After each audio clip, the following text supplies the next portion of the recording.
یعنی یہ کہ نیت کا معاملہ تمہارا اور اللہ کے مابین ہے،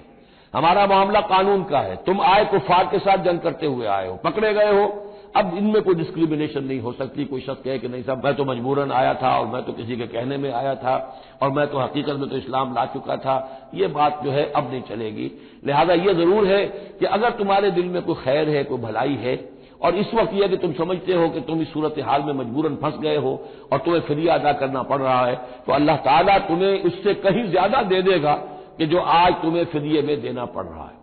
ظاہر بات ہے کہ وہاں بیویوں کو خبریں پہنچی، انہوں نے اپنے زیور بھیجے ہیں، حضرت زینب رضی اللہ تعالی عنہا نے بھی اپنا زیور بھیجا، ہار بھیجا ہے، اور حضور کی آنکھوں میں آنسو آ گئے جب آپ نے وہ ہار دیکھا، حضرت خدیجہ کا ہار رضی اللہ تعالی عنہ۔ وہ پوری زندگی جو آپ کی گزری تھی حضرت خدیجہ کے ساتھ، وہ ساری آنکھوں میں نگاہوں کے سامنے آ گئی،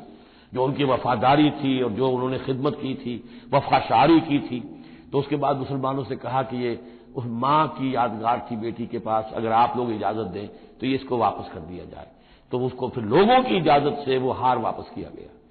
تو یہ سارے جو جذباتی معاملات تھے ان کو اچھے سے سمجھیے کہ ہم پڑھتے ہوئے ان چیزوں کو سمجھتے ہیں کہ جیسے ایک بس تاریخ کا ایک واقعہ ہے، اس کے ساتھ جو احساسات، جذبات، جو اس کے ساتھ اور فوری جو اس وقت کی کیفیات تھی، اس کا ہمارے لیے اکثر و بیشتر تو ممکن ہی نہیں کہ تصور کر سکے۔ یا ایھا النبی قل لمن فی ایدیکم من الاسریٰ، اے نبی کہہ دیجئے ان لوگوں سے جو آپ لوگوں کے قبضے میں ہیں اس وقت، ان قیدیوں میں سے، ان یعلم اللہ فی قلوبکم خیرا، اگر اللہ کے علم میں ہے کہ تمہارے دل میں خیر ہے، یؤتکم خیرا مما اخذ منکم، تو جو کچھ تم سے لیا گیا ہے اللہ اس سے بہتر تمہیں دے دے گا، ویغفر لکم، اور تمہیں بخش دے گا، واللہ غفور الرحیم، اور اللہ غفور الرحیم ہے۔ وَإِن یریدوا خیانتک، اور اگر یہ آپ سے خیانت کرنا چاہیں، جھوٹ بول رہے ہوں، جھوٹی قسمیں کھا رہے ہوں کہ ہمارے ساتھ تو معاملہ یوں ہو گیا تھا اور ایسے آ گئے تھے، فقد خان اللہ من قبل، تو پھر یہ پہلے اللہ سے بھی خیانتیں کرتے رہے ہیں، منہم فامکن منکم، اللہ تعالیٰ نے ان کو پکڑوا دیا، واللہ علیم الحکیم، اللہ حکیم اور علیم ہے۔ اب یہ یوں سمجھیے کہ کنکلوڈنگ آیات ہے سورہ مبارکہ کی، ان الذین آمنوا وہاجروا وجاہدوا باموالہم وانفسہم فی سبیل اللہ والذین آووا ونصروا اولئک بعضهم اولیاء بعض، یقیناً وہ لوگ جو ایمان لائے اور جنہوں نے ہجرت کی اور جہاد کیا اپنے اموالوں اور جانوں کے ساتھ اللہ کی راہ میں، اور وہ لوگ جنہوں نے انہیں پناہ دی اور ان کی مدد کی، اولئک بعضهم اولیاء بعض، یہ وہ لوگ ہیں کہ جو ایک دوسرے کے ساتھی ہیں، رفیق ہیں۔ یہ آپ نے بات سمجھ لی۔ اس وقت تک مسلمان معاشرہ جو ہے یہ دو حصوں میں علیحدہ علیحدہ منقسم تھا، مہاجرین، انصار۔ اگرچہ مہاجرین اور انصار کو بھائی بھائی بنایا جا چکا تھا، لیکن ظاہر بات ہے کہ صرف اس طرح کے تعلق سے وہ پورا جو قبائلی نظام جو ہے وہ ایک دم تو تلپٹ نہیں ہو جاتا۔ تو اس وقت تک یہ صورتحال بھی یہ ہے کہ جو پہلے جو 8 مہمیں حضور نے بھیجی ہیں اس میں کسی انصاری کو شریک نہیں کیا، وہ ایکسکلوسیولی مہاجر فینومینن تھا۔ جنگ بدر میں پہلی مرتبہ جو ہے انصار شریک ہوئے ہیں، ورنہ پہلے صرف مہاجرین تھے۔ لہذا وہ پہلی آیت جو ہے ان الذین آمنوا، وہ لوگ جو ایمان لائے، وہاجروا، انہوں نے مکے سے ہجرت کی، مدینے آ گئے، وجاہدوا باموالہم وانفسہم فی سبیل اللہ،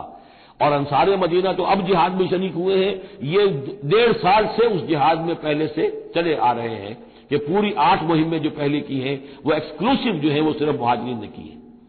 وجاہدوا باموالہم وانفسہم فی سبیل اللہ، یہ ایک طبقہ ہو گیا، ایک جماعت ہو گئی۔ والذین آووا، اور انصار کی شان کیا ہے؟ انہوں نے انہیں جگہ دی، پناہ دی، اپنے گھر تقسیم کر دیے، اپنی دکانیں تقسیم کر دی، اور اس طریقے سے مسلمانوں کے لیے اپنے دلوں میں بھی اور اپنے گھروں میں بھی پوری جگہ پیدا کی۔ اولئک بعضهم اولیاء بعض، انہوں نے مدد بھی کی، یہ سب ایک دوسرے کے ساتھی ہیں۔ والذین آمنوا ولم یہاجروا، اور وہ لوگ کہ جو ایمان لائے لیکن ہجرت نہیں کی، ما لکم من ولایتہم من شیء، تمہارا ان کے ساتھ اب کوئی تعلق نہیں۔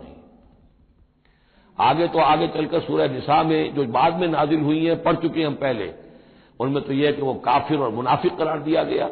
ان کے ساتھ وہی سلوک کرو جو کافروں کے ساتھ ہے، انہیں پکڑو اور قتل کرو، الا یہ کہ کسی ایسی قبیلے سے ہوں جن کے ساتھ تمہارا معاہدہ ہو، وہ پورا قانون وہاں آ گیا ہے۔ لیکن یہاں بھی پہلی بات بتا دی گئی، اب کوئی ولایت باہمی تمہاری ان کے ساتھ نہیں ہے۔ یعنی فرض کیجئے کوئی شخص کہتا ہے میں تو ایمان لا چکا تھا، مجبوراً آئے تھے لیکن ہجرت کیوں نہیں کی؟ جب ہجرت نہیں کی تو اب تمہارا شمار ہوگا انہی لوگوں کے ساتھ جن کے ساتھ تم جنگ کر کے آئے ہو۔ تم یہ نہیں کہہ سکتے کہ میرا تعلق جو ہے اہل ایمان سے شمار کیا جانا چاہیے۔ والذین آمنوا ولم یہاجروا ما لکم من ولایتہم من شیء، تو کوئی تمہاری ان سے رفاقت نہیں ہے، کوئی تعلق نہیں ہے، کوئی عہد نہیں ہے، کوئی قول و قرار نہیں ہے۔ یہ آیت بھی معلوم ہوتا ہے کہ انہی جو اسیر تھے غزوہ بدر کے، انہی کی طرف سے روح سخن ہے۔